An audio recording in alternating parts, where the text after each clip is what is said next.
अस्सलाम वालेकुम नाज़रीन, मैं हूं अम्मार खान यासर और आप देख रहे हैं फोकस मीडिया। नाज़रीन, गुज़िश्ता कल लाहौर की एक वीडियो सामने आई जिसमें एक नौजवान रंजीत सिंह के मुजस्मे को तोड़ रहा था, जिसके बाद उस नौजवान के खिलाफ केस दर्ज करते हुए उसको फिलफौर गिरफ्तार कर लिया गया और शहबाज गिल, फवाद चौधरी और इसकी माश के दीगर लोगों की जानिब से रंजीत सिंह की शान में लंबे चौड़े कसीदे लिखे गए। नाज़रीन, इस तमाम तर बहस को एक तरफ रखते हुए आज की वीडियो में मैं आपको तस्वीर का हकीकी और असल रुख दिखाने की कोशिश करूंगा कि आया रंजीत सिंह पंजाबियों का हीरो था या फिर उसके जुल्म सितम के खिलाफ आवाज उठाकर जिहाद का आगाज करने वाले शाह इस्माइल और सैयद अहमद मुसलमानों के हीरो थे जिन्होंने उसके खिलाफ लड़ते हुए जामे शहादत नोश किया। नाज़रीन, रंजीत सिंह ने 1799 में अफगानिस्तान के बादशाह शाह जमान की आशीर्वाद के बाद लाहौर पर कब्जा किया और उसके बाद उसने अपनी सल्तनत का दायराकार बढ़ाते हुए कश्मीर से लेकर डेरा गाजी थाना तक और फिर सरहद तक दायराकार वसी कर लिया। हुकूमत संभालते ही सिखों ने मुसलमानों पर जुल्म सितम का ऐसा बाजार गर्म किया कि अल अमान अल हफीज। तारीख बताती है कि 3 दिन तक लाहौर के अंदर मुसलमान बच्चियों के साथ सिखों की तरफ से ज्यादती की गई। मुसलमानों की मसाजिद को सिख फौज की जानिब से घोड़ों के अस्तबल के तौर पर इस्तेमाल किया जाता था। आपकी बादशाही मस्जिद और शाही किले के अंदर मुसलमान बच्चियों के साथ जिनसी ज्यादतियां की गई। वो गैरतमंद मुसलमान जो यहां से हिजरत करके पेशावर की तरफ चले गए, उन्होंने वहां जाकर रंजीत सिंह और उसकी फौज के जुल्म और सितम के कारनामे जब बयान किए तो ये फैलते फैलते दिल्ली तक पहुंचे।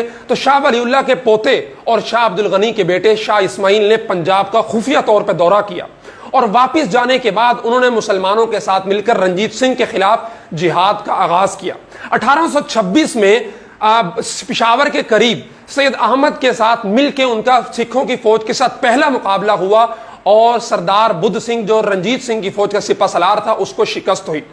1827 में सैयद अहमद के हाथों पर शाह इस्माइल और दीगर मुसलमानों ने जिहाद की बैत की और मुसलसल लड़ते लड़ते लड़ते 1830 तक सैयद अहमद शहीद ने पेशावर का तमाम तर इलाका रंजीत सिंह से छीनकर वहां पर खिलाफत का निफाज कर दिया था। लेकिन फिर यूं हुआ कि 1830 में पेशावर के कुछ मकामी सरदारों की इस्लाम दुश्मनी की वजह से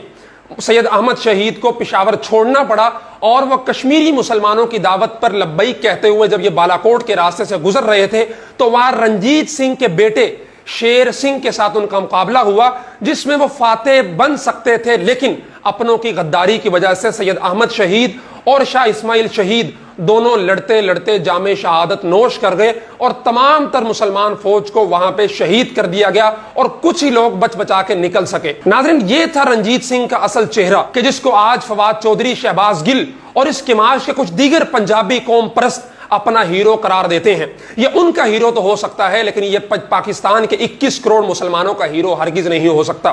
पाकिस्तान के मुसलमान आज भी इसको